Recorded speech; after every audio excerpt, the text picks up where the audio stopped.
Class തുടരുകയാണ്.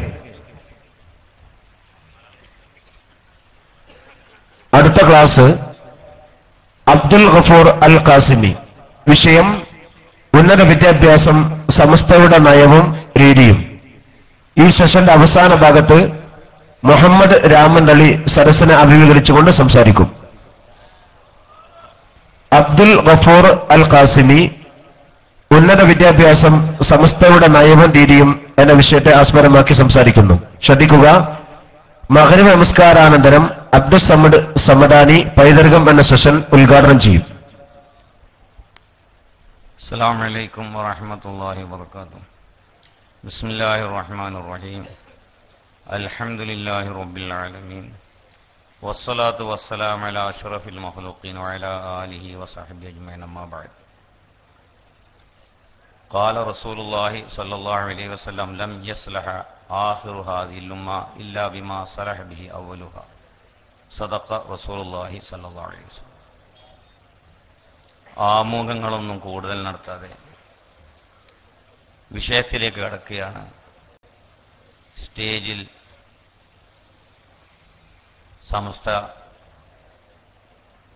പോഷക സംഘടനകളുടെയും സമസ്തയുടെയും സമുന്നതരായ ഒരുപാട് നേതാക്കന്മാരുണ്ട്. ആരുടെയും പേരെടുത്ത് പറയുന്നില്ല. എല്ലാവരുടെയും സാന്നിധ്യത്തിൽ വെച്ച് എല്ലാവർക്കും സുപരിചിതമായ ഒരു വിഷയമാണ്. വളരെ ലളിതമായ വിഷയമാണ്, എന്നാൽ വളരെ ഗഹനമായ വിഷയവുമാണ്. ഇവിടെ ഉന്നത വിദ്യാഭ്യാസം, സമസ്തയുടെ നയവും രീതിയും എന്ന വിഷയം സംസാരിക്കുമ്പോൾ ഒന്ന് രണ്ട് അതിന്റെ മുഖവുരകൾ നാം മനസ്സിലാക്കേണ്ടതുണ്ട്.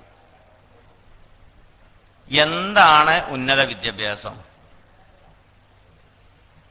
എന്താണ് ഇത് സംബന്ധിച്ച് സമസ്തയുടെ നയം? സമസ്തക്കെതിരെ യാഥാസ്ഥികന്മാരായും പിന്തിരിപ്പന്മാരായുമൊക്കെ മുദ്രടിച്ചുകൊണ്ടിരിക്കുന്ന ആളുകൾ ഈ രംഗത്ത് എന്ത് സേവനം ചെയ്തു, നാം എന്ത് സേവനം ചെയ്തുകൊണ്ടിരിക്കുന്നു എന്നത് നാം മനസ്സിലാക്കേണ്ടതുണ്ട്. ഉന്നത വിദ്യാഭ്യാസ രംഗത്ത് സമസ്തയുടെ സേവനങ്ങളെക്കുറിച്ച് ഈ കൂടിയിരിക്കുന്ന ആളുകളെ ഒന്നും പറഞ്ഞു ബോധ്യപ്പെടുത്തേണ്ട യാതൊരു കാര്യമില്ല. സൂര്യപ്രകാശം പോലെ പ്രകടമായൊരു വസ്തുതയാണ്. പ്രാഥമിക വിദ്യാഭ്യാസ രംഗത്ത് പിണങ്ങോട് സാഹിബ് പരീക്ഷ എഴുതിയ ഒരുപാട് കണക്കുകൾ വളരെ സമർത്ഥമായി അവതരിപ്പിച്ചു. എന്നാൽ സമസ്ത ചെയ്യുന്ന മഹത്തായ സേവനങ്ങൾ, പ്രത്യേകിച്ച് വിദ്യാഭ്യാസ രംഗത്തെ സമസ്തയുടെ ഈ സേവനങ്ങൾ കേരളത്തിൽ വെച്ച് ഞാനത് അത്ര വിലയിരുത്താറില്ലെങ്കിലും പുറം ലോകത്ത് പോകുമ്പോൾ എനിക്ക് വല്ലാത്ത ചാരിതാർത്ഥ്യവും വല്ലാത്തൊരനുഭൂതിയും ഉണ്ടാകാറുണ്ട്. കാരണം ഒരിക്കലും സമസ്തയുടെ സ്ഥാപിത കാലഘട്ടത്തിൽ നാം ഇത്രയധികം വളർന്നു വലുതായി 10-15 രാഷ്ട്രങ്ങളിൽ നമ്മുടെ വിദ്യാഭ്യാസ സമ്പ്രദായം നടപ്പാക്കാൻ കഴിയുമെന്ന് ഒരിക്കൽ പോലും ഇതിന്റെ സ്ഥാപക നേതാക്കൾ സ്വപ്നത്തിൽ പോലും കണ്ടിരിക്കുമെന്ന് എനിക്ക് തോന്നുന്നില്ല. നാം നോക്കണം എവിടെയാണ് നാം എത്തിയിരിക്കുന്നത്. നിങ്ങൾക്ക് എല്ലാവർക്കും അറിയുന്ന കാര്യമാണ്. പ്രാഥമിക വിദ്യാഭ്യാസ രംഗത്ത് എന്ന് മാത്രമല്ല ഉന്നത വിദ്യാഭ്യാസ രംഗത്തും, ആ ഉന്നത വിദ്യാഭ്യാസ രംഗം മതപരമാകട്ടെ ഭൗതികമാകട്ടെ നാം എവിടെയോ എത്തിയിട്ടുണ്ട്. ഇന്ന് എത്തി ഒരുപക്ഷെ എഞ്ചിനീയറിംഗ് കോളേജ് നമുക്ക് നടത്താൻ കഴിയുമോ എന്ന് ശങ്കിച്ചൊരു കാലഘട്ടം ഉണ്ടായിരുന്നുവെങ്കിൽ ഇന്ന് നമ്മുടെ എഞ്ചിനീയറിംഗ് കോളേജുകളിൽ പഠിച്ച ബിടെക്കും എംടെക്കും പാസ്സായ കുട്ടികൾ അടുത്ത ദിവസങ്ങൾക്കകം ശാസ്ത്രലോകത്തൊരു വിസ്ഫോടനം നടത്താൻ പോവുകയാണ്. അടുത്ത ദിവസം എന്താണ് ഏതാണ് അതൊന്നും എന്നോട് ചോദിക്കരുത്. ഒരു വിസ്ഫോടനം തന്നെ ഇവിടെ നടക്കാൻ പോവുകയാണ്. അത്രയും വലിയ പുരോഗതിയാണ് യഥാർത്ഥത്തിൽ നാം ഇന്ന് നേടിയിരിക്കുന്നത്. ഇന്നലെ ഇതേ സമയം എന്നോടൊരു കുട്ടി ചില കാര്യങ്ങൾ സംസാരിക്കുകയാണ്. ഞാൻ കുട്ടിയോട് പറഞ്ഞു, കുട്ടി നീ സ്വപ്നം കാണുകയാണോ അതല്ല യാഥാർത്ഥ്യമാണോ? ആ കുട്ടി പറയാണ്, അള്ളാഹു ഞങ്ങൾക്ക് ഞങ്ങളുടെ മനസ്സിൽ എന്തൊക്കെയോ ഇട്ട് തരികയാണ്.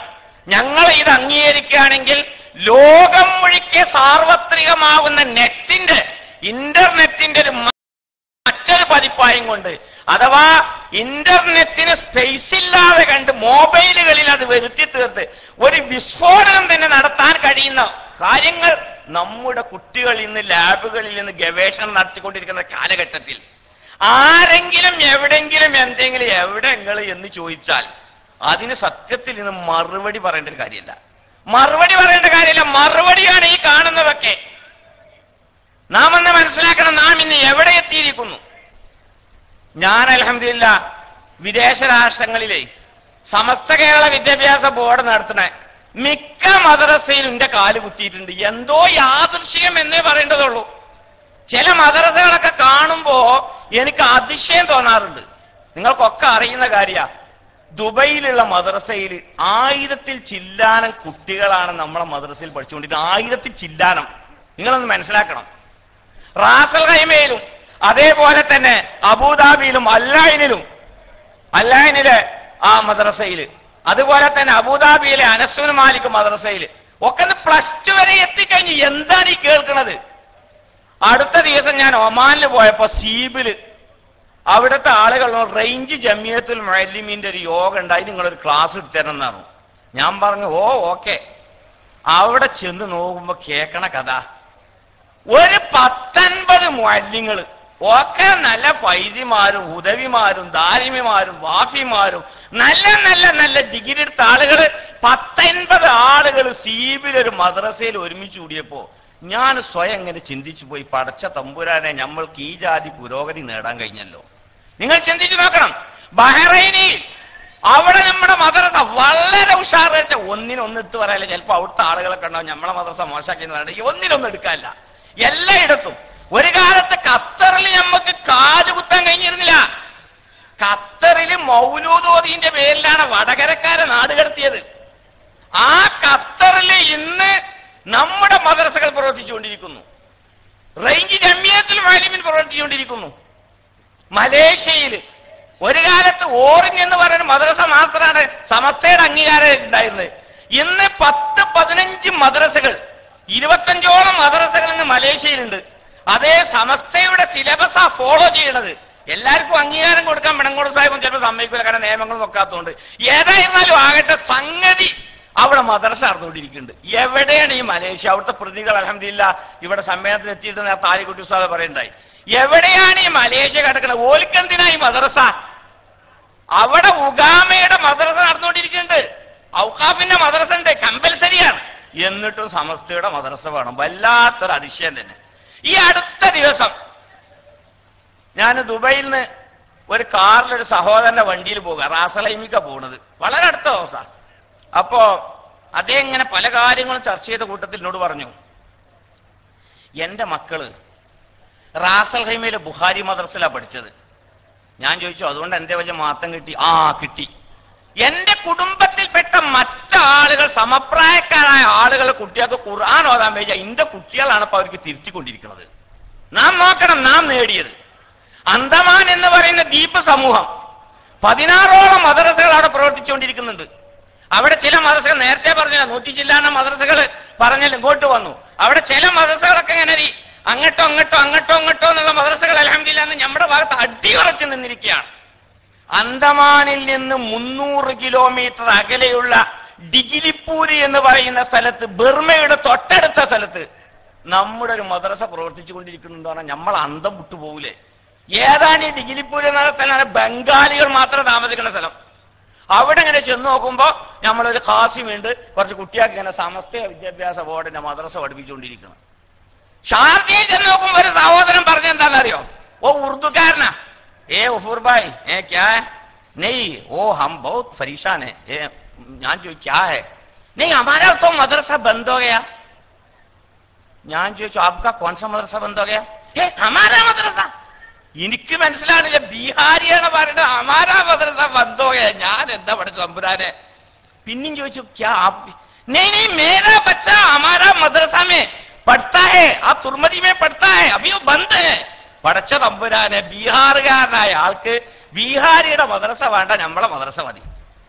ഇങ്ങനെ ഒരുപാട് അനുഭവങ്ങൾ നമ്മുടെ മുന്നിലിരിക്കുകയാണ്. അപ്പോ നാം ഈ വിദ്യാഭ്യാസ രംഗത്ത് നമ്മൾ നൽകിയ ആ സേവനങ്ങൾ യഥാർത്ഥത്തിൽ പറയുകയാണെങ്കിൽ വലിയ സംഗതിയാണ്. ഒരു ചെറിയ സംഗതി നമ്മൾ കാണാൻ പാടില്ല. ദാറുദയിൽ വെച്ച് മുമ്പ് ഒരു സമ്മേളനം നടന്നു. ഉറുദുക്കാരായ സകല ആളുകളുണ്ടായിരുന്നു. സൽമാൻ നദീവി അടക്കമുണ്ടായിരുന്നു. അവര് അവിടെ വിഷയം അവതരിപ്പിച്ചു പറഞ്ഞെന്താ അറിയോ? ഹംബി മദ്രസ ചലാത്ത ഹേ. ഞാൻ ചോദിച്ചു കിത്തന മദ്രസ ചലാത്തെ? 2000 മദ്രസ.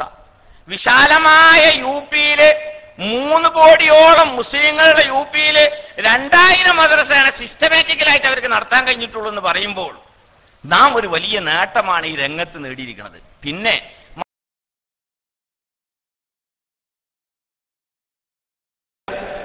നാം എന്ത് നേടി? പലപ്പോഴും പല ആളുകളും ചിലപ്പോൾ നമ്മളെ ആളുകൾ തന്നെ ചിലപ്പോൾ പറയാറുണ്ട്, നമ്മളിങ്ങനെ സമൂഹത്തെ പിന്നോട്ട് കൊണ്ടുപോകണം.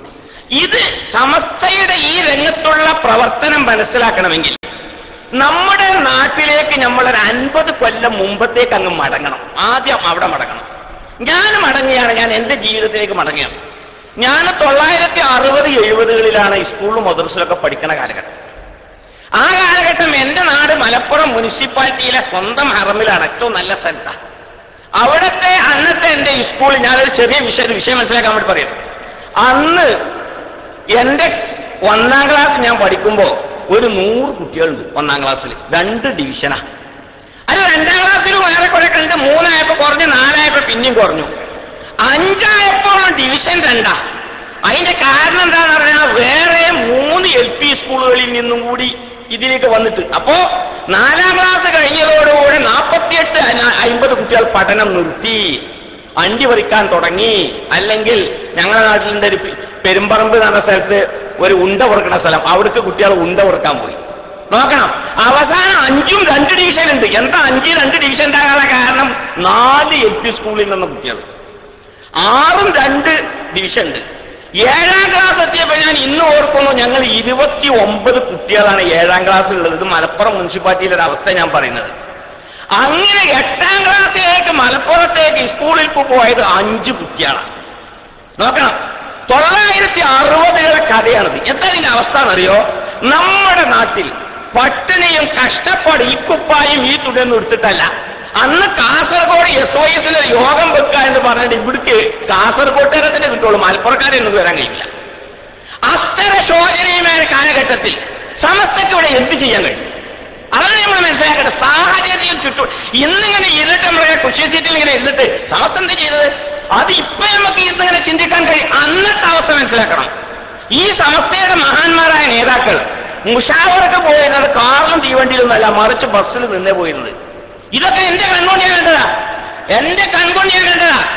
ചില ആളുകൾ ഇന്ന് വലിയ മുഷാവറ യോഗങ്ങളൊക്കെ പറഞ്ഞു പോകും, അവസാനം 4-5 ബസ്സാ ഉണ്ടാവുക. ആ ബസ്സിൽ വല്ല കയറ്റൂല, അവസാനം കാണാൻ തിരിച്ചിങ്ങനെ പോയിരുന്നു, മുഷാവറക്ക് പോകാൻ പറ്റാതെ. ഇങ്ങനത്തെ ഒരു അവസ്ഥയുള്ള കാലഘട്ടത്തിൽ അന്ന് സമസ്തയ്ക്ക് എന്ത് ചെയ്യാൻ കഴിയുമെന്നാണ്. സമസ്ത അന്നും ചെയ്യാൻ പറ്റുന്നതിന്റെ പരമാവധി ഭൗതിക വിദ്യാഭ്യാസമൊക്കെ ചെയ്തിട്ടുണ്ട്. നമ്മുടെ നേതാക്കന്മാരായ ആളുകൾ, നിങ്ങളൊരു കാര്യം മനസ്സിലാക്കണം, ഇവിടെ സമസ്തയോടെ ഇരിക്കട്ടെ, മറ്റു പ്രസ്ഥാനക്കാരോട് ഇരിക്കട്ടെ, മറ്റു ജാതിക്കാരിലേക്ക് നമുക്ക് കടക്കാം.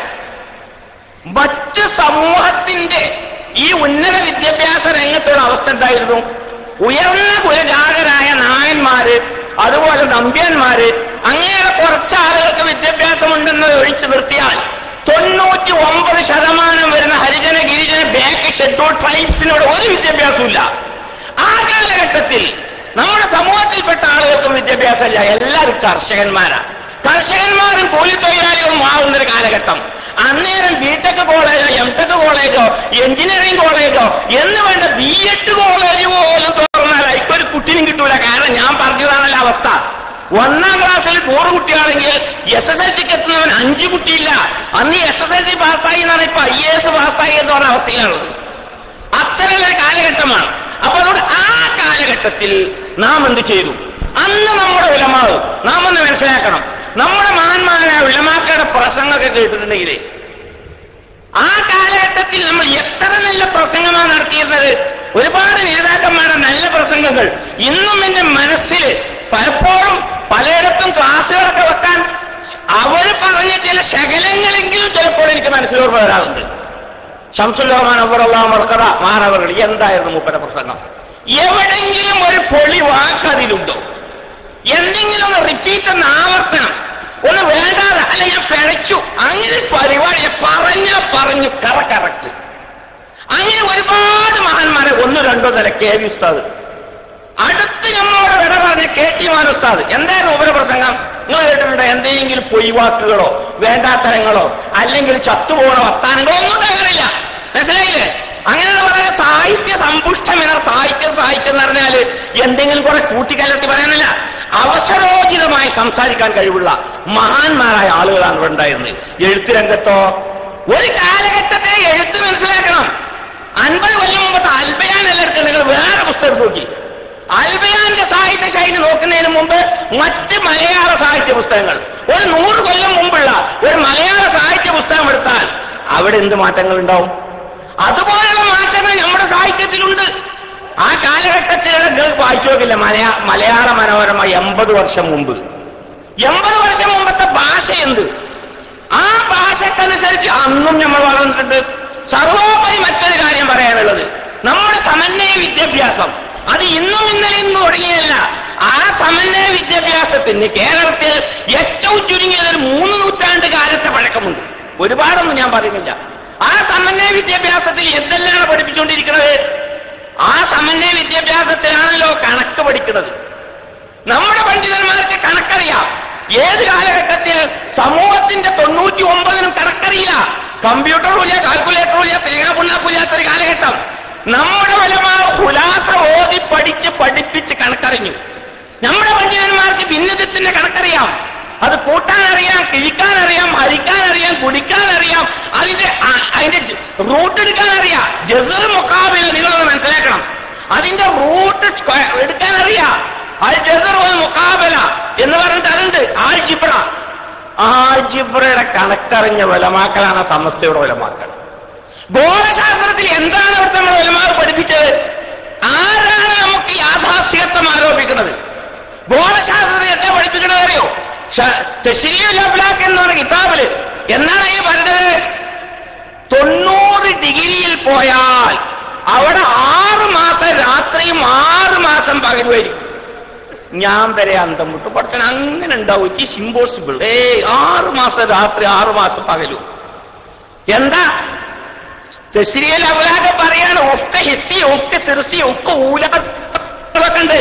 അപ്പൊ അതുകൊണ്ട് അവിടെ ചെന്ന് കഴിഞ്ഞാൽ ഷംസിന്റെ റാത്തിയായ ഹർക്കത്തെ ഉണ്ടാവും. 6 മാസം രാത്രി 6 മാസം പകൽ. ഇത് നമ്മുടെ പണ്ഡിതന്മാർ പഠിച്ചും പഠിപ്പിച്ചും കൊണ്ടിരിക്കുകയാണ്. ഈ ഉലമാരാ സമസ്തന്റെ. പിന്നെ ഞാൻ യാദർശികമായി പറയട്ടെ, സമസ്ത എന്ന് പറഞ്ഞാൽ അതിന്റെ ഓഫീഷ്യലി ഫൗണ്ടർ വരക്കൽ മുല്ലപ്പായത്തങ്ങൾ മർക്കതും മാനവர்களാണെങ്കിൽ സമസ്തയുടെ അതിന്റെ അനൌദ്യോഗികമായ സ്ഥാപകൻ ആരാകുന്നെന്ന് പറഞ്ഞാൽ ഈ കേരളത്തിലേക്ക് ഇസ്ലാം കൊണ്ടുവന്ന മാലിക് ദീനാറാകുന്നു. അതിന്റെ റിഫോർമേഷൻ നടത്തിയ ആളാരാകുന്നു? സൈനുദ്ദീൻ മഖ്ദൂമാവുന്നു. കോഴിക്കോട് ഖാദിമാന്മാരാകുന്നു. അങ്ങനെ തുടങ്ങിയ ആളുകളാണ്. അതിന്റെ 3ാമത്തെ റിഫർഷനാണ്, അതിന്റെ റിഫ്രഷ്മെന്റ് ആണ്. ആ റിഫ്രഷ്മെന്റ് ഒരു വളരെയധികം രീതിയോടുകൂടെയും നയത്തോടുകൂടെയും, അത് പറയാനാണ് ഈ കാര്യം പതേൽപ്പിച്ചിട്ടുണ്ടാകാം. ഇവിടെയുള്ള വിഷയം നയവും രീതിയും. ആ സമസ്ത ഒരു വ്യക്തമായ നയത്തോടുകൂടിയും രീതിയോടുകൂടിയും സംസ്ഥാപിതമാകുന്നത് പുനഃസ്ഥാപിതമാകുന്നില്ല. അപ്പൊ അതുകൊണ്ട് നേരത്തെ ഉലമാക്കൾ തുടങ്ങി വെച്ച വിഷയങ്ങൾ അത് അരക്കിട്ടുറപ്പിക്കുകയും അതിന് അസ്ഥിവാരമിടുകയുമാണ് യഥാർത്ഥത്തിൽ സമസ്ത ചെയ്യുന്നത്. അപ്പൊ ആ നിലയിൽ നമ്മൾ അക്കാലഘട്ടത്തിലെ ആ നിലയിലുള്ള വിദ്യാഭ്യാസമുണ്ട്. എല്ലാ നിലക്കും. യൂക്ലിഡീസ് കേട്ടതില്ലേ? യൂക്ലിഡ് എന്ന് പറഞ്ഞ യവനനുണ്ടാക്കിയ പുസ്തകല്ലേ വായിക്കുന്നത്? യൂക്ലിഡ് എന്ന് പറഞ്ഞ യവന ദാർശനികന്റെ ആ കിതാബാണ് യൂക്ലിഡീസ്. അതാണ് നമ്മൾ അടുത്ത കാലം വരെ പള്ളി ദർശകളിലൊക്കെ പഠിച്ചുകൊണ്ടിരുന്നത്. ഷെക്കിലെ അറൂസാന്നൊക്കെ പറഞ്ഞ ഷെക്കിൽ വല്ലാത്ത പുതിയാപ്പുള്ള ഷെക്കിലാണത്. ആ ജാതി പഠിച്ച് എഞ്ചിനീയറിംഗ്, ഹൈടെക് എഞ്ചിനീയറിംഗ്, ഈ ചെറിയ എഞ്ചിനീയറിംഗ് അല്ല, മഹാ എഞ്ചിനീയറിംഗ് പഠിച്ചതായ ആളുകൾ. അങ്ങനെ ഓരോ വിഷയങ്ങളും അഡ്വക്കേറ്റ് ആവണോ, മുനാവറ നടത്തണോ, വാദപ്രതിവാദം നടത്തണോ, റഷീദി ഓതു. സയൻസ് വേണോ, നാച്ചുറൽ സയൻസ്, മൈബതി ഓതു. അപ്പൊ മൈബതി മഹാനോളത്തര. ശരി, നോളത്തരമാണെങ്കിൽ അക്കാലഘട്ടത്തിൽ ഒരു നോളത്തരം സ്ഥാപിക്കാൻ കഴിഞ്ഞില്ലേ? അതൊരു വലിയ സംഗതി തന്നെയാണല്ലോ. അപ്പൊ അതുകൊണ്ട് നമ്മൾ അക്കാലഘട്ടം മുതൽ നമ്മുടേതായ ഉന്നത വിദ്യാഭ്യാസം, നമ്മളെല്ലാം ഉന്നത വിദ്യാഭ്യാസമുള്ളവരാണ്. സമസ്ത രൂപീകരണത്തിന് ശേഷം ഇത് നമ്മൾ തുടർത്തി കൊണ്ടുവന്നു. പിന്നീട് ഞാൻ പറഞ്ഞില്ല, അവസരവും കാലവും സന്ദർഭം മനസ്സിലാക്കണം. നമ്മൾക്ക് ചെറിയൊരു ആവശ്യകത തോന്നി. എന്താന്ന് പറഞ്ഞാല്, നമ്മൾ അന്യ നാടുകളിലൊക്കെ പോകുമ്പോ ഒരു ഭാഷാ പഠനമൊക്കെ ആവശ്യമാണ്. ഇതിപ്പോ പോരാ. ഇത് വെറും ഉക്ലിദിസും യൂക്ലിഡിന്റെ കിതാബും ഇബ്നു മാലിക്കിന്റെ കിതാബും മാത്രമായ പോലെ അത്യാവശ്യം ഭാഷയും കാര്യം വേണം. ഇതൊരു വ്യവസ്ഥാപിതമായ കോളേജ് വേണം. പണ്ഡിതന്മാരെ ചിന്തിച്ചു, 930കളിൽ തന്നെ നമ്മൾ 2 കോളേജുകൾ സ്ഥാപിച്ചു. നിങ്ങൾ മനസ്സിലാക്കണം, 930കളിൽ ഭാഷാ പഠനത്തിന് വേണ്ടി 2 കോളേജുകൾ നമ്മൾ സ്ഥാപിച്ചു. ഒന്ന് താനോട് ഇസ്ലാമിലും വാഴക്കാട് ദാറുലും. ഇതൊന്നും പുത്തൻ പ്രസ്ഥാനക്കാർ സ്ഥാപിച്ചതല്ല, യഥാർത്ഥ സാക്ഷാൽ അഹ്ലുസുന്നത്ത് വൽ ജമാഅത്തിന്റെ ആളുകൾ സ്ഥാപിച്ചതാ. അവിടെ ഉറുദു പഠിക്കുകയും പഠിപ്പിക്കുകയും ചെയ്ത ആളുകൾ എനിക്കറിയാം. അവിടെയൊക്കെ ഉറുദു ഭാഷ പഠിച്ചിരുന്നു. എന്നോടൊരു പണ്ഡിതൻ പറഞ്ഞു, ഞാൻ ഉറുദു ഭാഷ പഠിച്ചത് താനൂർ ഇസ്ലാമിലുമിൽ നിന്നിട്ടാണ്. നോക്കണങ്ങള്. അപ്പൊ ഭാഷാ പഠനം അനിവാര്യമായ ഒരു കാലഘട്ടത്തിൽ നമ്മൾ അതിലേക്ക് ശ്രദ്ധയൂന്നി. വീണ്ടും നമ്മൾ മുന്നോട്ട് പോയി. ഇങ്ങനെ പോയാൽ പോരാ. കുറച്ച് ഗവൺമെന്റ് ഉദ്യോഗവും അതുപോലെ ഉയരങ്ങളും ഗൾഫിലൊക്കെ നല്ല ജോലികളും ഒക്കെ വെറും നമ്മൾക്ക് ദുന്യാവ് ആഖിറം മാത്രം പോലല്ല, ആഖിറം വേണമെങ്കിലും ആണോ ദുന്യാവ്. നമ്മളെ പണ്ഡിതന്മാർ ചിന്തിച്ചു, പണ്ഡിതന്മാർ സടകുടഞ്ഞ് എഴുന്നേറ്റു. അവസാനം എന്തുണ്ടായി? അതിന്റെ ആ ഏറ്റവും വലിയ ദാർശനികമായ കഴിവ് പ്രകടിപ്പിച്ച ആളായിരുന്നു എം ബഷീർ മുസ്ലിയാർ അള്ളാഹു മർക്കദു. മാനവ ഈ വിഷയത്തിൽ വളരെ ഗാഢമായി ചിന്തിച്ച വ്യക്തിയായിരുന്നു. ആ ഗാഢമായി ചിന്തിച്ച് അതിന്റെ പ്രാഥമിക രൂപം എന്ന നിലയിൽ കടമേര് റഹ്മാനി അറബി കോളേജിൽ അദ്ദേഹം അന്ന് തന്നെ ചെറിയ തുടക്കം കുറിച്ചതെങ്കിൽ, അദ്ദേഹത്തിന്റെ കാൽപ്പനികമായ സ്ഥാപനം തുടങ്ങാൻ കഴിഞ്ഞ ദാറുൽ ഹുദ ഇസ്ലാമിക അക്കാദമിയിലാണ്. നിങ്ങൾ മനസ്സിലാക്കണം. കാലത്തിനനുസരിച്ച് അതാണ് ഇവിടെ ഞാൻ ഓതിവെച്ച ആയത്തിന്റെ ആകത്തുകല്ല, ഹദീസിന്റെ ലൻ യസ്ലഹ ആഖിറു ഹാദിൽ ഉമ്മ ഇല്ലാ ബിമാ സലഹ ബിഹി അവ്വലുഹ. പൂർവികർ ഏതൊരു മാർഗമാണ്, ഓരോരോ ചാലഞ്ചുകൾ അതിജയിക്കാനുള്ള വിജ്ഞാനമാണ് വേണ്ടത്. ആവശ്യമില്ലാത്ത കാലത്ത് കമ്പ്യൂട്ടർ പഠിച്ചിട്ട് കാര്യമില്ല. കമ്പ്യൂട്ടർ പഠിക്കണമെങ്കിൽ അതിന്റെ കാലം വേണം. ഒരു 50 കൊല്ലം മുമ്പ് ഫോണിനെ സംബന്ധിച്ച് പഠിച്ചിട്ട് വല്ല കാര്യമുണ്ടോ? ഓടിക്ക് വല്ല ജോലി കിട്ടുമോ? ഒരു 25 കൊല്ലം മുമ്പ് കമ്പ്യൂട്ടർ പഠിച്ചിട്ട് എന്തെങ്കിലും വല്ല കാര്യമുണ്ടോ? അല്ലെങ്കിൽ ഒരു 15 കൊല്ലം മുമ്പ് മൊബൈലിനെ പറ്റി പഠനം നടത്തിയിട്ട് വല്ല കാര്യമുണ്ടോ? അവസരത്തിനനുസരിച്ച് പഠിക്കല്. കർഷക തൊഴിലാളികളായ ആളുകൾ 99 അധിവസിക്കുന്ന കാലത്ത് നമ്മളിങ്ങനെ എഞ്ചിനീയറിംഗ് എന്ന് പറഞ്ഞാൽ ആരെ കിട്ടാനാണ് നിങ്ങൾ? അപ്പൊ സമസ്ത കാന്തദർശികളായ പണ്ഡിതന്മാർ വളരെ ചിന്തിക്കുന്നവരാണ്. ആവശ്യമായ സമയത്ത് ചിന്തിച്ചു. ഇപ്പൊ എന്തായിപ്പോ? അൽഹംദുലില്ലാഹ്, നമ്മൾക്ക് നീ എവിടെ ചെന്നാലും നമ്മളെ കുട്ടികൾ നമുക്കൊക്കെ വലിയ അനുഗ്രഹമാണ്. കാരണം എവിടുന്നേലൊക്കെ കണ്ട് പരിചയമുള്ള കുട്ടികളേക്കാരെ. അപ്പോ ഞാൻ എന്നെ ഹുദവിയാണ്, ഞാൻ വാഫിയാണ്, ഞാൻ ആ ഫൈസിയാണ്. നിങ്ങളൊന്ന് മനസ്സിലാക്കണം, ഇവിടെ എത്ര കുട്ടികൾ ഇന്ന് ഡോക്ടറേറ്റ് എടുത്തു. ഡോക്ടറേറ്റ് പറഞ്ഞാൽ വലിയൊരു ആനക്കാരിയായിട്ടൊന്നും ഞാൻ കാണുന്നില്ല എങ്കിൽ പോലും ജനങ്ങൾ കാണുന്ന ആ ഡോക്ടറേറ്റ്, എത്ര ഹുദവികൾക്ക് ഡോക്ടറേറ്റ് കിട്ടി, എത്ര ഫൈലിമാർക്ക് ഡോക്ടറേറ്റ് കിട്ടി, എത്ര വാഫിമാർക്ക് ഡോക്ടറേറ്റ് കിട്ടി, എത്ര ബാക്കവിമാർക്ക് ഡോക്ടറേറ്റ് കിട്ടി. നിങ്ങൾ മറുപക്ഷത്തെ എടുക്കണം. നമ്മൾ യാഥാർത്ഥികന്മാരായി ചിത്രീകരിക്കുന്ന, നമ്മൾ വിദ്യാഭ്യാസമില്ല എന്ന് പറഞ്ഞ് നമ്മൾ അധിക്ഷേപിക്കുന്ന ആളുകൾക്ക് നമ്മൾ കണക്കൂട്ടുക. ഉലായിക ആബായി ഫജീനി ബിമിസ്ലിഹിം ഇദാ ജാമഅതനാ യാ ജരീറുൽ മജാമിഉ എന്ന് പറഞ്ഞ മാതിരി നമ്മളുടെ പ്രപിതാമഹന്മാർ സ്ഥാപിച്ച അതിന്റെ ആ അനന്തര ഫലങ്ങൾ നമ്മൾ ഇങ്ങനെ കൊയ്തെടുക്കാൻ നല്ല സുഖമുണ്ട്.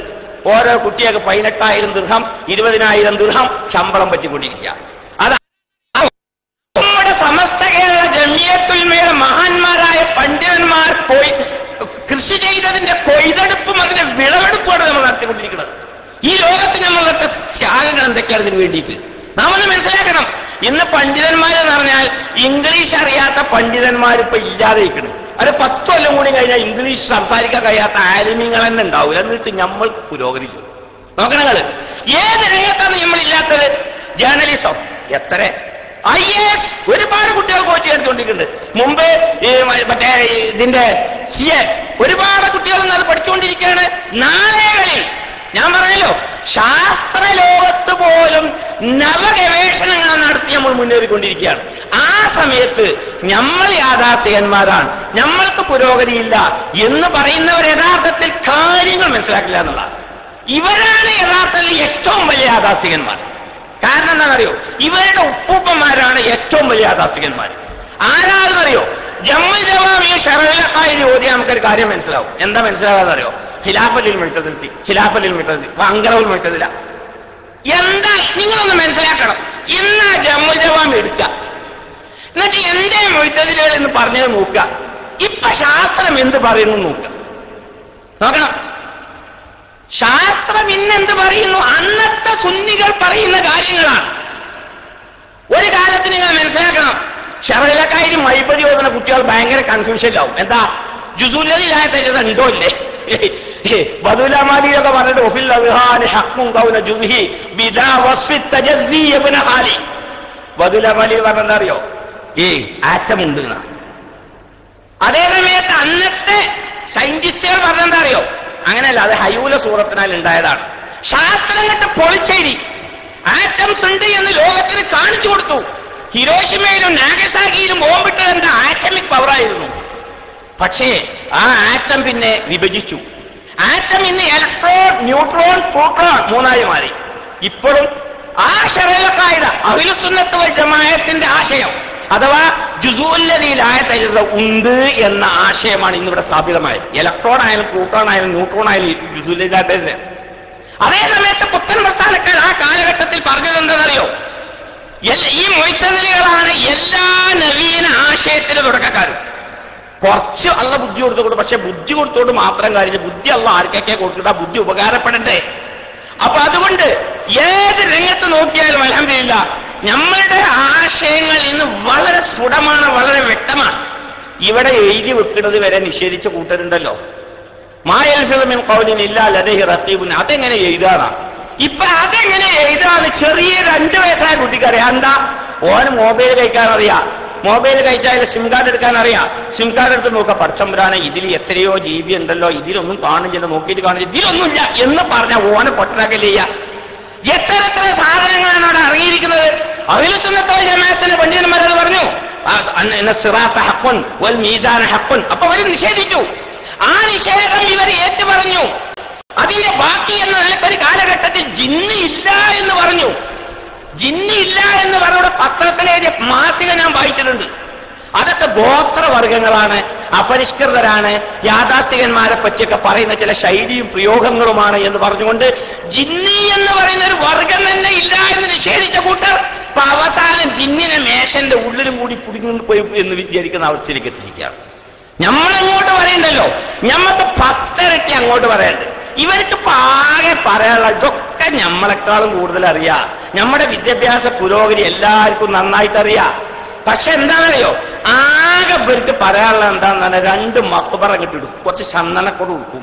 എന്നിട്ട് പിന്നെ അവിടെ അങ്ങനെ കുറച്ച് കറങ്ങണതും അവിടെ നടക്കുന്ന കുറച്ച് വിദ്യാർത്ഥികളൊക്കെ എടുത്ത് അതൊരു വലിയ സംഗതിയാക്കിയിട്ട് അത് ലോകത്തേക്ക് മുഴുവൻ അയച്ചു കൊടുത്ത് ഇത് സൂഫികളാണ്, സുന്നികളാണ്, ഇവരാണത് കാട്ടിക്കൂടും. ആകെ ഇവർക്ക് ഒരൊറ്റ തൊലിപ്പിച്ചിട്ട് ഇത് അല്ലാത്തത് മാറ്റി നിർത്തിയാൽ ഒന്നുമില്ല. ഇപ്പൊ സ്ത്രീകളുടെ ജുമാ ജമാഅത്ത് വിഷയം നമ്മളെ മനസ്സിലാക്കണം. സ്ത്രീകളുടെ ജുമാ ജമാഅത്ത് സലഫി പണ്ഡിതന്മാർ അവർ നൽകുന്ന ഫത്വ സൗദി സർക്കാർ പ്രിന്റഡ് ആക്കിയിട്ടുണ്ട്. എന്റെ പുസ്തകമുണ്ട്, ഫതാവൽ മർഅത്തിൽ മുസ്ലിമാണ് ആ കിതാബിന്റെ പേര്. ആ കിതാബിൽ 5 സലഫി പണ്ഡിതന്മാരെന്താ പറഞ്ഞത്? സീരീൻ, ഫൗസാൻ, പിന്നെ അതുപോലെ ഇബ്നു സീരീൻ, ഫൗസാനും അതേപോലെ 5 ആളുണ്ട്. ഏതായാലും അതിന് മറ്റേ ഇയാളെ നമ്മളെ അബ്ദുൽ അസീസ് ബാസ് 5 പണ്ഡിതന്മാരുടെ സംയുക്ത ഫത്വ എന്താണെന്നറിയോ? പെണ്ണുങ്ങൾ പള്ളിയിൽ പോകാൻ പാടില്ല. അപ്പൊ ചോദ്യം, ഹറമിലായാലോ? ഹറമിലായാലും പോകാൻ പാടില്ല. ഹറമ് എല്ലാവർക്കും ഹറമാണ്. അതായത് മക്ക, അത് മാത്രമല്ല ഹറമ് അജീസിയ വരേക്കുള്ള സ്ഥലങ്ങളൊക്കെ അവിടെയൊക്കെ ഹറമാണ്. ഹറമിന്റെ പരിധി എത്രയുണ്ട്? അവിടെയൊക്കെ വെച്ച് നിസ്കരിച്ച 1 ലക്ഷം പോയിട്ടും പെണ്ണുങ്ങൾ തവാഫിന് വേണ്ടി മാത്രം വന്നാൽ മതി, നിസ്കരിച്ചാൻ വേണ്ടി വരില്ല. അപ്പോ വേറൊരാളെ നിഷ്കാരിക്കാം. അപ്പൊ മദീനത്തോ? ഇവര് നമ്മളുടെ സമസ്തയുടെ പണ്ഡിതന്മാരുടെ മറുപടിയല്ല, സാക്ഷാൽ വഹാബികളുടെ മറുപടിയാ. അപ്പൊ അതിനവർ പറഞ്ഞ മറുപടി എന്താണെന്നറിയോ? റസൂലുള്ളാഹി സ്വല്ലല്ലാഹു അലൈഹി വസല്ലം തങ്ങൾ പറഞ്ഞിട്ടുണ്ട്, ബുയൂത്തുഹുന്ന ഖൈറുൽ ലഹുന്ന, പെണ്ണുങ്ങൾക്ക് ഉത്തമമായത് അവരുടെ വീടുകളാണ്.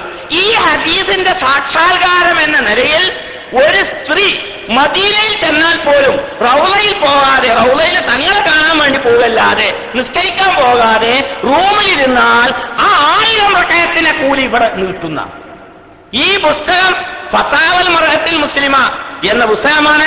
അതിൽ നിന്നും വളരെ പ്രസക്തമായ ഭാഗം എടുത്തുകൊണ്ട് മുസ്ലിം സ്ത്രീയും സലഫി ഫത്വയും എന്ന പേരിൽ ഞാനൊരു പുസ്തകം ഇറക്കിയിട്ടുണ്ട്. ആ പുസ്തകം ഒരുപാട് വഹാബി നേതാക്കന്മാർക്ക് അയച്ചു കൊടുത്തിട്ടുണ്ട്. ഇതുവരെ ഒരാൾക്ക് ഒരു മറുപടി കിട്ടിയില്ല. ഒരാൾ പറഞ്ഞെന്താണെന്നറിയോ, അവ തൂമിനൂന ബിബഅദിൽ കിതാബി വതഖുറൂന ബിബഅദ്. നിങ്ങൾ എന്താ ചിലതെടുത്ത് ചിലതെടുക്കാത്ത? എന്നാ നിങ്ങൾ അങ്ങനെയാണെങ്കിൽ അതിന് അങ്ങേപ്പുറത്തുണ്ടല്ലോ വേറെയും പല കാര്യങ്ങളും, അതൊന്നും എടുക്കാത്തത് ഇത് മാത്രം എടുത്തിട്ടുള്ളത്. ഏതായിരുന്നാലും മാറ്റെങ്കിൽ ഏതേത് വിഷയങ്ങളിൽ എന്ന പോലെ എല്ലാ വിഷയങ്ങളിലും പിന്നോക്കാവസ്ഥയാണുള്ളത്. സൗദിയില് ബുറൈദ എന്ന് പറയുന്ന ഒരു സ്ഥലത്ത് ഒരു സ്കൂളിന്റെ മുമ്പിൽ 2-3 പോലീസുകാർ ഇങ്ങനെയൊക്കെയുണ്ട്. അപ്പൊ ഞാൻ ചോദിച്ചു, അല്ല എന്താ ഇവിടെ പോലീസുകാള കാരണം? അപ്പൊ അവിടുത്തെ ഒരു കാക്ക പറഞ്ഞു, ഇവിടെ ഒരു 20 വർഷം മുമ്പ് തുടങ്ങിയ ബനാത്ത് സ്കൂളാണത്. അന്ന് ഇവിടുത്തെ കുറച്ച് ആളുകൾ വഹാബികൾ കയറിക്കാണ്ട് കുഴപ്പമുണ്ടാക്കി വെടിവെപ്പൊക്കെ നടന്നു. സ്ത്രീ വിദ്യാഭ്യാസത്തിനെതിരെ ബുറൈദയിലുണ്ടായ സംഭവം. അതിന്റെ ശേഷം ഇപ്പോഴും ആ പതിവ് കണ്ട് പോലീസുകാർ അവിടെ നിർത്തുന്നുണ്ട്. ഇങ്ങനെ ആലോചിച്ച് നോക്കണം. അതേ പള്ളിന്റെ അടുത്ത് വേറെ പള്ളിയുണ്ട്. അവിടെ ഒരു മൂല്യരുണ്ട്. യാഥാർത്ഥ്യത്തെ എതിർക്കണ മൂല്യരാണ്. നമ്മളൊക്കെ സാധാരണ മന്ത്രിച്ചു മുതല, മൂപ്പര് മന്ത്രിച്ച് തുപ്പല. നമ്മളാ പള്ളിക്ക് പേരിട്ട പേരെന്നെ തുപ്പൽ പള്ളി എന്നാ. കാരണം മൂപ്പര് അസർ നിസ്കരിച്ച നേരെ പള്ളിന്റെ പിന്നിൽ സലഫികളുടെ മുന്നിലാ. അഥവാ ബുറൈദ, എല്ലാവർക്കും അറിയാം ബുറൈദ എന്ന് പറഞ്ഞാൽ സലഫികളുടെ കേന്ദ്ര. അവിടെ ഈ മൂപ്പർക്ക് പണി എന്താന്ന് പറഞ്ഞാൽ നിൽക്കാനും കഴിഞ്ഞിട്ടുണ്ടെങ്കിൽ ഊതല്ല തുപ്പുക. മനസ്സിലായപ്പോ ഈ അവസ്ഥയാണ്. അവിടെ മദ്രസയിൽ വെടിവെപ്പ് നടത്തി. എന്തിന്? സ്ത്രീകൾ സ്കൂൾ പോയിട്ട്. ഇവിടെ അൽഹംദുലില്ലാഹ് ഇന്ന് നമ്മൾ വ്യവസ്ഥാപിതമായ രൂപത്തിൽ. അപ്പൊ ചോദിക്കും, ഒരു കാലത്ത് നിങ്ങൾ സ്ത്രീ വിദ്യാഭ്യാസത്തിനെതിരായില്ലേ? സ്ത്രീ വിദ്യാഭ്യാസത്തിനെതിരാണെന്ന് പറഞ്ഞാൽ ഇന്നും നമ്മൾ ആ ആണും പെണ്ണുമുള്ള കോ എഡ്യൂക്കേഷൻ, സഹവിദ്യാഭ്യാസം, അത് നമ്മൾ അത്ര ഒരിക്കലും അനുകൂലിക്കുന്നില്ല. അതേസമയത്ത് സ്ത്രീകൾക്ക് സ്വന്തമായ സംവിധാനങ്ങൾ ഉണ്ടാക്കിയുള്ള വിദ്യാഭ്യാസം ഇന്നിപ്പോ അതല്ല. അൽഹംദുലില്ലാഹ് വഫിയ കോഴ്സുകൾ കുട്ടികളെ അടിച്ചു കയറിക്കൊണ്ടിരിക്കുകയാണ്. SSLCക്ക് തോറ്റോലല്ല, A+ഉം അതിന് അങ്ങേ പുറത്തുനിന്ന് വല്ലതുണ്ടെങ്കിൽ അത് കിട്ടിയ കുട്ടികൾ, 8ഉം 9ഉം കിട്ടിയ കുട്ടികൾ പോലും ഇതിലാന്ന് ചേർന്നുകൊണ്ടിരിക്കണം. എന്താ കാരണം? 5 വർഷം കൊണ്ടൊരു കുട്ടിയെ മതബോധമുള്ളതാക്കുന്നതോടുകൂടെ ഒരു ഭൗതിക ഡിഗ്രി വേണ്ടി കൊടുക്കുകയാണ്. ഇങ്ങനത്തെ ഒരു സംവിധാനം ഇവിടെ ഈ പുത്തൻ പ്രസ്ഥാനക്കാരുണ്ടാക്കിയിട്ടുണ്ടോ? ഇങ്ങനെ ഉണ്ടാക്കി കുറച്ച് അറബിക് മനുഷ്യരെ, അത് കാര്യം തന്നെയാണ്. ഞങ്ങൾ അതൊരു വലിയ കാര്യമായിട്ട് അന്നും ഇന്നും കണ്ടിട്ടില്ല. അതുകൊണ്ട് തന്നെയാണ് ഞാൻ സംഗതി പറഞ്ഞുതരാം. ഇവിടെ ഇപ്പൊ ഒരുപാട് നമ്മുടെ കുട്ടികളുണ്ട്, ഉദവികളും വാഫികളും ഫൈലുകളും. ഇവർക്കൊന്നും ഈ അറബി ഇഷ്ടമല്ല. ഞാൻ എപ്പോഴും കുട്ടികളോട്, കുട്ടികളെ നിങ്ങൾ ഈ അറബി എടുത്തോളി. അറബിക്ക് MA ഒക്കെ പാസ്സായ പെട്ടെന്ന് MPhilഉം കിട്ടും, അത് കഴിഞ്ഞാൽ ഡോക്ടറേറ്റും കിട്ടും, ഉഷാറാകാം. അവരെന്താ മനസ്സിലാക്കുന്നത്? അറബിക്ക് നമ്മളേതായാലും കിതാബെന്ന് ഓതുന്നില്ലേ? English literature. വാപ്പിനെന്താ തെരഞ്ഞെടുത്തിരിക്കണം? English literature. നിങ്ങൾ മനസ്സിലാക്കണം. യാഥാർത്ഥ്യത്വം ആരോപിക്കുന്നവർ മനസ്സിലാക്കണം. ഇങ്ങനെ സുല്ലമുസ്സലാമിന് എല്ലാ സലാമിനും എന്താ പഠിപ്പിക്കുന്നത് നോക്കണേ? ഈ അഫ്വലുലമ അതോ അറബിക്ക് MA പഠിച്ചാൽ ഓനിക്ക് പിന്നെ അൽഫബാവ് വേറെ അങ്ങോട്ട് പറഞ്ഞു കൊടുക്കേണ്ടി വരും. നമ്മളനുഭവമാണ്. അത് വെറും അറബിക്ക് MA പാസ്സായ ഒരു വലിയൊരു പ്രൊഫസറുണ്ട് കേരളത്തിന്റെ പുറത്തൊരിടത്താണ്. മൂപ്പർക്ക് ഞാൻ എന്റെ ഒരു പുസ്തകം സമർപ്പിച്ചു, അൽ മുസ്ലിമൂന ഫീ കേരള. മൂപ്പര് വായിക്കട്ടെ. മൂപ്പരിനോട് എന്താ പറയുന്നത്? എനിക്കിതൊന്നും വായിക്കാൻ അറിയില്ല. അറബി പ്രൊഫസറാ. അപ്പൊ എന്താ മൂപ്പര് അയാളുടെ ഭാഷയിലാണ് എഴുതിയിരിക്കുന്നത്. എന്നതുപോലെ തന്നെ ഇംഗ്ലീഷിൽ എഴുതി പല ആളുകളും ജയിക്കുകയാണ്. അപ്പൊ അതുകൊണ്ട് അത് ഞങ്ങളൊരു വലിയ കാര്യമായി കണ്ടില്ല. അത് നിങ്ങൾ കുറച്ച് ചൂഷണം ചെയ്തു എന്ന കാര്യം ഞാൻ മറക്കണില്ല. കാരണം എന്താണെന്ന് പറഞ്ഞാൽ ഇവിടെ മുജാഹിദ് പ്രചരണത്തിന് വലിയൊരു സംഗതി സഹായകമായത് എന്താന്ന് പറഞ്ഞാൽ കുറെ അറബിക് മനുഷ്യന്മാര്, അതുപോലെ കുറച്ച് ഇതുപോലെയുള്ള കോളേജിലെ പ്രൊഫസർമാര്, അവർക്ക് ശമ്പളം ഗവൺമെന്റിൽ നിന്ന് ഇങ്ങനെ കിട്ടുമ്പോ ഈ അവരുടെ ഈ പ്രവർത്തനം നടത്താൻ വലിയ സഹായം. ഇപ്പോൾ പോലും പ്രവർത്തിച്ചുകൊണ്ടിരിക്കുക പെൻഷൻ ഒലിക്കുന്നുണ്ട്. ഇതിന്റെ പേരിൽ കുറച്ചൊരു പ്രചരണത്തിലേക്ക് സഹായമായിട്ടുണ്ട്. അതൊരു പക്ഷേ ഞങ്ങൾ അതിനത്ര ഗൗരവപൂർവ്വം കാണാത്തത് കൊണ്ട്. രണ്ടാമത് നമ്മെ സംബന്ധിച്ചിടത്തോളം ഭൗതികം എന്ന് പറഞ്ഞാൽ ആ സമയത്തിനനുസരിച്ചുള്ള ഭൗതികമാണ്. ഇന്നിപ്പോ ആ കുട്ടികളെ എല്ലായിപ്പോയി. ഇപ്പൊ IT മേഖലയിലായി. ഇപ്പൊ ഇവിടെ പ്രസംഗങ്ങളൊക്കെ ലോകത്ത് മുഴുവൻ എത്തിക്കാനുള്ള സംവിധാനം ഇതൊക്കെ സുന്നി കുട്ടികൾ തന്നെയാണ് ചെയ്യുന്നത്. അപ്പൊ അതുകൊണ്ട് സമസ്തയുടെ വിദ്യാഭ്യാസ നയം എന്ന് പറഞ്ഞാൽ സമസ്തയുടെ ഒരിക്കലും ചോദ്യം ചെയ്യപ്പെടാൻ പറ്റാത്ത നയാണ്. യഥാർത്ഥത്തിൽ ഈ എന്തിനാ ഈ കുട്ടിയൊക്കെ അറബി മലയാളമൊക്കെ പഠിപ്പിക്കണമെന്ന് ചെറിയൊരു സംശയമുള്ള ആളിനെയാണ് ഞാനും. അങ്ങനെ മുമ്പത്തെ യോഗ കൂടിയ കൂട്ടത്തില് സംഗതി ബഹുമാനപ്പെട്ട മറവും KT മാനുസ്താദൊക്കെ ഉണ്ടായിരുന്നു. ഞാൻ സത്യത്തില് കണകോടൊക്കെ ഉണ്ടായില്ലേ, ഞാൻ ശക്തമായി വാദിച്ചു എന്തിനാ ഇപ്പൊ നമുക്ക് ഈ അറബി മലയാളം. അങ്ങനെ ഇരിക്കുമ്പോ ഞാനൊരു ജമാഅത്തെ ഇസ്ലാമിക്കാന്റെ ഒരു പേര്. അപ്പൊ ജമാഅത്തിന്റെ വലിയ സമുന്നത നേതാവാണ്. ജമാഅത്തിന്റെ കൂട്ടത്തിൽ അത്യാവശ്യം വിവരമുള്ള ആളുമാണ്. മൂപ്പരുടെ കുട്ടിയുടെ മുന്നിലിങ്ങനെ ഇരുന്നിട്ട് സമസ്തന്റെ ബുക്ക് ഇങ്ങനെ വായിക്കുന്നു. അപ്പൊ ഞാൻ ചോദിച്ചു, അല്ല ഇപ്പൊ നിർത്തൂ. അല്ല സാഹിബേ, അല്ല നിങ്ങൾ ഈ സമസ്തന്റെ ഈ മദ്രസയിലാണോ പഠിപ്പിക്കണത്? അതിനകത്ത് തകരാറൊന്നുമില്ലല്ലോ, അതിൽ തന്നെയാണ് ഞാൻ പഠിപ്പിക്കണത്. അപ്പൊ ഈ അറബി മലയാളമൊക്കെ അതിപ്പോ എന്താണ്? ബുദ്ധിയുള്ള കുട്ടികളാണെങ്കിൽ ഒരു 8-10 അക്ഷരം ആ അറബിന്റെ കൂടെ പഠിച്ചു എന്നല്ലേ ഉള്ളൂ. അതുകൊണ്ട് എന്താ വരാൻ പോണത്? ആ കുട്ടിക്ക് ജീവിതത്തിൽ ഒരിക്കലും അത് പ്രയോഗിക്കാൻ കഴിഞ്ഞില്ലാന്ന് വിചാരിക്കുക. അതുകൊണ്ട് എന്തൊരു നഷ്ട സംഭവിക്കണത്? വളരെ പ്രസക്തമായ ഒരു ചോദ്യമാണ് സത്യത്തിലാണ് ചോദിച്ചത്. ഒരു 10 അക്ഷരം അതല്ലേ ഇപ്പൊ വേറെ ഒരു ഗ പഠിക്കണം, ഒരു നാ പഠിക്കണം, ഒരു ചാ പഠിക്കണം, അത്രയല്ലേ ഉള്ളൂ. അത് പഠിച്ചു വെച്ചു, കാര്യങ്ങളൊക്കെ കൈകാര്യം ചെയ്തു. അവസാനം ഈ ജീവിതത്തിൽ ഒരിക്കലും മൊയ്തീമല്ലെന്ന് വായിക്കണില്ല. ആയിക്കോട്ടെ, എന്തേപ്പോഴോട് നഷ്ടം പറ്റിയാലും നമ്മൾ എങ്ങനെ വേറെ എന്തൊക്കെയാ പഠിക്കുന്നുണ്ട്? ഈ പഠിച്ച സയൻസൊക്കെ എന്നൊരു ജമാഅത്ത് ഇസ്ലാമിക്കാരൻ പറഞ്ഞപ്പോഴാണ് ഇന്റെ മനസ്സിലും തന്നെ ഒരു വല്ലാത്തൊരു ആശയം. അത് സംഭവം പറഞ്ഞ ശരി തന്നെയാണല്ലോ. അപ്പൊ നോക്കണമെങ്കിൽ നമ്മുടെ വിദ്യാഭ്യാസ സമ്പ്രദായം വളരെ കുറ്റമറ്റതാണ്. ഇന്ന് എനിക്കിപ്പോ ആകെയുള്ള വേദന ഞാൻ ചിന്തിക്കുന്നത് എന്താ പറയുക, ഭൗതികം കയറി ആത്മീയ തകരോ എന്നുള്ളടത്ത് എത്തിയിരിക്കുകയാണ്. എന്നിട്ട് നമ്മൾ ഭൗതിക രംഗത്ത് നമ്മൾ പിന്നോക്കം കൊണ്ടുപോകുകയാണെന്ന് പറഞ്ഞാൽ വല്ലാത്തൊരു വാക്കാണ്. നമ്മൾ ഭൗതിക രംഗത്ത് വളരെ വളർന്നുകൊണ്ടിരിക്കുകയാണ്. അൽഹംദുലില്ലാഹ് നമ്മൾ മഹാന്മാരായ വളരെ ദീർഘദൃഷ്ടിയുള്ള പണ്ഡിതന്മാർ ആവിഷ്കരിച്ച അതിന്റെ ഗുണഫലങ്ങളാണ് നമ്മൾ അനുഭവിച്ചുകൊണ്ടിരിക്കുന്നത്. അള്ളാഹു ഇനിയും അത് അനുഭവിക്കാനുള്ള തൗഫീഖ് നമ്മൾക്ക് പ്രദാനം ചെയ്യട്ടെ. ഈ മുസ്ലിം സമൂഹത്തെ അള്ളാഹു ഉത്തരോത്തരം ഉയർത്തുകയും വളർത്തുകയും ചെയ്യട്ടെ. മുസ്ലിം സമൂഹത്തിനെതിരെയും അതേപോലെ അഹ്ലുസ് സുന്നത്ത് വൽ ജമാഅത്തിനെതിരെയും വിവിധ ഭാഗങ്ങളിൽ നിന്ന് പലതരം വിമർശനവും ഉയർന്നുകൊണ്ടിരിക്കുന്ന കാലത്ത് ആ വിമർശകന്മാരുടെ മുനകൾ അള്ളാഹു ഓടിച്ചു കളയട്ടെ എന്ന് ദുആ ചെയ്തുകൊണ്ട് എന്റെ വാക്ക് ഞാൻ അവസാനിപ്പിക്കുന്നു. അസ്സലാം.